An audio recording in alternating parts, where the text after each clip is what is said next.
Today we're talking about an exciting event happening on August 3rd right here in Placencia.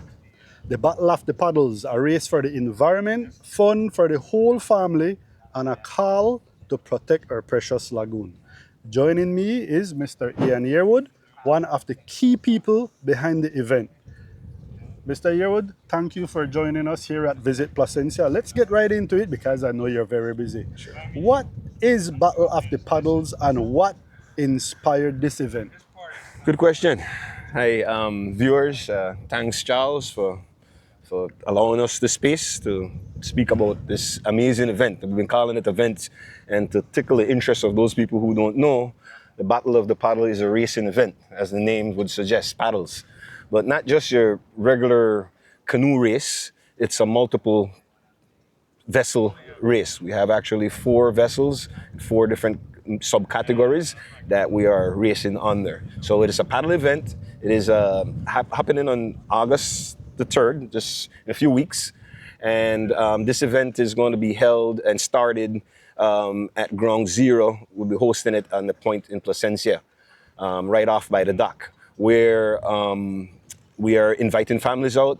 We're inviting people who paddle, people who are just out for a weekend, nothing to do. August the 3rd it's a long weekend. August the 3rd, the 1st is actually Emancipation Day, a holiday. Excellent. So we have a long weekend. We can invite you to Placencia to come and stay. So yes, it's a paddling race, All right, a family day, more excellent. family, and most importantly, we speak for the environment that can't speak for itself. So Excellent, excellent.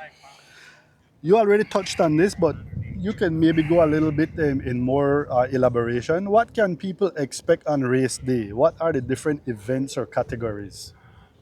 all right, Battle of the Paddle event, we're going to have 2 different race routes. Okay. The main race is going to be held, going to be starting from the Placencia Point, like I mentioned, come around the tip of Placencia, along the lagoon, and pass right by Bite, which is just where we're standing, and literally pass right by here, go up the coast on this side of the coast, which we're standing on the western coast of the Placencia Peninsula, and turn around a little bit north of Maya Beach, Okay. and return to Placencia for approximately 20 miles. Okay, excellent. The ocean kayaks and canoes are going to be doing that route. Got it. We have a second route, which is going around Placencia Key.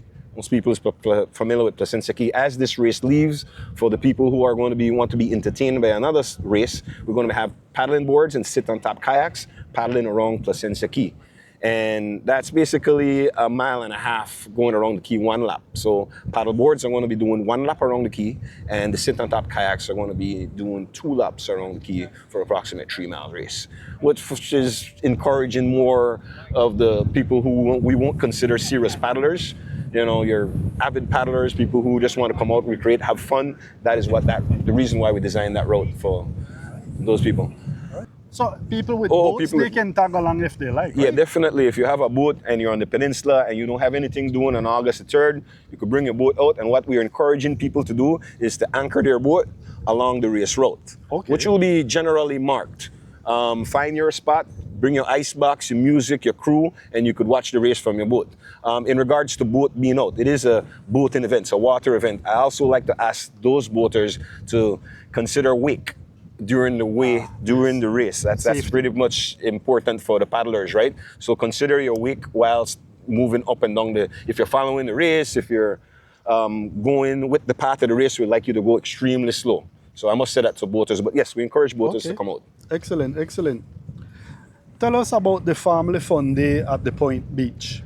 What activities are planned for families and kids? So for those of you who don't live in Placencia, we have a lot of cool things that our village council do for us in Placencia. One of the things that the village council has been hosting for quite some time now is the family fun day, they call it, which are Sundays that they mark off on a calendar. I'm not sure if it's every month or how often they do it, but they have it very often, where they would have like volleyball competition. It is on the famous Placencia Point Beach between the dock in that area. So we have volleyball. There's always food, music, and some type of entertainment to bring family out, out on that specific day. So we're definitely going to be having that happening out there on that time as well, right? Excellent. So Yeah. basically, it will be a day full of fun and activities. Yes, All ma'am. right. Yes, ma'am. Excellent. So this year's focus is protecting the Placencia Lagoon. Can you share more about the environmental message behind the event? Good question, and thanks for asking that question, Charles. Yeah, this is, I think, the nucleus of the reason why we started this race or wanted to have an event here. So I've been fishing and paddling this lagoon for way over 20 years. And trust me, I've seen the changes. I've seen the changes when it comes to development, right? And for all of us on this peninsula, we rely on tourism. And tourism comes with development. So we're not speaking negatively about development at all, but there are some negative style and ways of doing development that impacts our environment. And I would just like for more of us to see or get a vantage point of the lagoon. So if you come out on that day, I know people who have boat in Placencia that mention to me, boy, you know, really and truly, I don't go in that Yeah, area in the it's lagoon. true. I don't see that area in the lagoon. True. And people that goes to sea almost every day. Yeah. So we need to bring a little bit more attention to what's happening here. And a joke, I actually have a developer told me during the process of doing this, why you want to protect the lagoon? It's healthy to dig and dredge the lagoon and fill the land. You know, so this is the type of mindset we need to try to bring some kind of awareness to. And a lot of innocent, I like to say innocent developers come from wherever parts of the world they come from, and they have this dream of what their dream style vacation home should look like. And in their head, that is natural. And it does not involve these mangrove and the cocoa plum and the cashew and all these natural root stock that is critical for the life out here. So we have many development that we could use as example that does a very, very good job. Like this area that we are right now, Surfside, Cocoa Plum, just to name a few development. If you go along this lagoon right now and you go behind Placencia Village, seeing by this area, it's pretty much the coastline is all mangrove. You turn around that corner and you look at Maya Beach, it's like a city. Yeah. It's like a concrete city. There's absolutely no mangrove for miles on it. So that's the kind of changes that I'm seeing and the kind of awareness I want to bring to, you know, we need development. We want it, but we want it to be sustainable. We don't want to be displaced in the process, and we don't want the environment to be damaged. So, you know, the reasons why tourists are coming here, the reason why people are flocking to this area, next 20 years, there's no more. Then they go to the other pristine area, Yep, maybe down in true. Punta Negro, Yeah, you know? that's true. And we have this domino effect, San Pedro, Kikaka, Hopkins, Placencia. No, we don't want that. Barranco, we have put a wally chuck up on the domino, right? To make it not fall no farther. So that's my intention. All right, excellent, excellent. How can the public get involved, whether as a racer, a sponsor, or a volunteer? Good question. Well, speaking about just getting involved, I mean, if you're not a paddler, just come out. Come out for the fun day. Come out for the fact that it's summer, the kids are out of school. You look for something, for those somewhere to go. Come to Placencia. I'm sure a lot of Belizeans have visited Placencia, but come back again. There's a lot more going on, right? Besides, there's other entertainments happening out there. We'll have horseback riding at a very good discount out there on that day. We'll be having other, we have a few hotels that have already offered to, you know what, I'll give discounted price specifically for that weekend. So we're inviting people. We're hoping that people come over. It is a slow time of the year for us for tourism, and it's the best time for most Belizeans to travel. Kids are out of school. So, and your second part of your question was, what? How can people volunteer? Oh yes, how can people volunteer? Man, one of the They things. call you? Yes. One of the things that has amazed me over just doing this whole process is how much people are accepting and receptive of it and willing to. Oh yes, I will contribute my time or whatever. So that's one of the things that have amazed me. So when it comes to volunteering, you could contact me. 615-9602 is one of the best number. WhatsApp. Only, preferably, you know, if you call me and I don't pick up, don't be offended. Yeah. I'm a busy guy. Volunteer, we could always use more volunteers. We have a lot committed right now, but I won't tell anybody not to. If you think that there's something you could come and do, please, we're open for that, right? So, well, we know that Belize have a community of paddlers, right? One of the bigger racing event is La Ruta Maya. Yes. Everybody familiar with the Billiken, Love FM, La Ruta Maya that happens annually. And we know that brings a camaraderie of athletes and family and people who enjoy every aspect of that race. And besides the competitive parts of paddling, a lot of people do it just because they want it. It's a bucket list kind of item. Yeah. So we invite these paddlers. I think we've gotten a good feedback from the paddlers that they're excited about the race and the fact that it's another big thing. It's another big thing. That's not what I was expecting, but it's what it's looking like. And we're expecting that paddlers that paddle La Ruta Maya, the competitive guys are going to be here, right? So we can't leave out everyone, hence the reason why we have these other race routes and a little shorter distance. So we encourage anybody that feels like they could challenge themselves to come out and participate. Okay. You know? Excellent. Not just by paddling, but even if you come out and just come Have fun. view the race, cheer on your favorite team. You touched on something very important. There's this notion that Placencia is expensive. Can't come here to stay.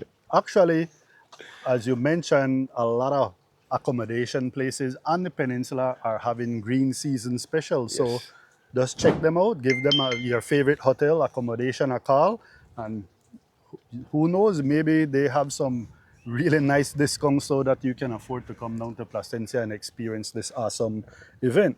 So, Mr. Yearwood, what's been the most rewarding or memorable part of organizing this event so far for you? One of the more rewarding moments I could see it, because it's not about me. This is not about me by a long shot. I think I touched on it a little bit earlier. Yes. It's how much people receive it, how much people from different walks, and we've heard our no's. And I told you about this one developer, but we have a lot more receptive people being receptive of this race and the event. So if you ask me what's one of the most rewarding things, is how much people have come together. My family, especially my wife and my daughter, who have done a lot of work on this. This is not just the efforts of Barefoot Services. CRC, Marissa, she cannot make it today, but we are actually collaborating with CRC, the Crocodile Research Coalition, for this race to become a reality. So they're definitely carrying some weight. And all of our other sponsors and collaborators that have come together to make this thing a possibility. So that's been the most rewarding. How much we have that unity as Belizeans, you know. It's kind of hard to say no. I know some people want to tell me no, but kind of hard to say no, right? So, It's an excellent event. I fully support it 100%. Thank you. And Mr. Yearwood, finally, why should people come out on August 3rd, and where can they get more information? I know you touched on this throughout the interview, but drive it home. All right. Why should people come to this event? Hey, look, man, I am someone who have always said, right, be a traveler in your own country. Yes. Right? There's nothing like developing your own country. Yes. So to touch on a little bit of Belize's history, like a lot of people probably are not aware of, this generation, in the 80s, the 70s, the 80s, and the 90s, we had a lot of Belizean migrate out of Belize and went to the States. I have family, all of us Belizean have family in the States that went during that time. And they went and make a life there. A lot of them had a successful life, and kudos to that. The ones that remained behind were the ones that developed this country to where it's at. Yeah. No disrespect for those people. They had to do what they had to do at the time that they had to do it. No disrespect to that. But the fact that the ones that stayed behind and develop it, and now it's our turn, I think I could play a little role into help some kind of effort to make whatever it is a reality that you do, or whatever you have, do it positively, you know, do it in a positive manner. So that is the reason I'd ask that people come, because we need to develop Belize. We need to know our country. We need to be tourists in our country. So please come to Belize. Please come to Placencia. Please come visit. It's your first time. It doesn't matter if it's your 10th time coming to Placencia. Come check it out. Come check it out. It's an awesome place, and I promise you a good time. This is the what year of this event? This is the first year. This is the first year. The first year, and from my little bit of research, this has never happened before. This is a first-time event. First-time event. Okay. Well, first of its kind in the country. Okay. From what I just recently found out from senior paddlers and people who have been doing this for a while. This is the first event that we're having so many multiple categories within different vessels and different routes. So if you look around at a lot of international races, this is how it's held. Similar like this it's held. Excellent. So, excellent. Yes, the first of its kind. And we're hoping it to be an annual event for sure. Oh, I am confident it's Yeah. gonna be Yeah. it's gonna become one of the events in the country. I'm confident of that. Mr. Yearwood, thanks again, and the entire Yes. Battle of the Paddles team. Mark your calendars, people, for August 3rd, racing, family fun, and a chance to make a difference. Follow at Battle of the Paddles on Facebook, that's correct, for updates. And don't forget to call Mr. Yearwood if you want any more information, to sponsor, to volunteer, or just to come out and have fun. Yes, and can I add something onto the contact too as Absolutely. well? So you could follow Barefoot Services page, Okay. CRC page. We're sharing everything, the prizes. I'd like to also take this opportunity to thank our many sponsors. We have had so many support that I actually brought a list today. But yeah, take up another segment to go through the list and the details I of what, believe you because can it's not find our just sponsors on the Facebook page, right? Yes, you could Okay. find a list of our sponsors that are going to be released. They're not there yet because Okay. we're still receiving calls and we're still Okay. so we're updating as we go along. But for the prizes, I'd like to also talk about the cash prizes. One of the little controversy we had early on with some of the paddlers, they were like, the first cash prize we put out because of what we had, that was not enough, and I get it Okay. because people have expense, they travel, and nothing motivate more than cash. So I'd like to just give an update on the canoe. Like the first canoe that passed the line is not only going to get an awesome vacation package, because we have some vacation package. Nice. That one values like about $2,700, Okay. and they'll get $1,000 cash. Wow, That's the okay. first canoe. Second canoe get $800 cash, a vacation package. Third canoe gets $600 cash with a vacation package. Kayaks, this is for the long race, right? The 20-mile race. The Sea Kayaks, first base get $1,000, second, 8, third, 6, and all of those get a vacation package involved. Excellent, So excellent. if that no motivate you for come out and paddle, I don't know what else will. Excellent. Well, for our first time event, I can't say you can't turn this down. I mean, come to Placencia, August 3rd. Again, thank you, Mr. Yearwood. Yes. This is Charles Leslie. Visit Placencia. Have a wonderful day. Bueno.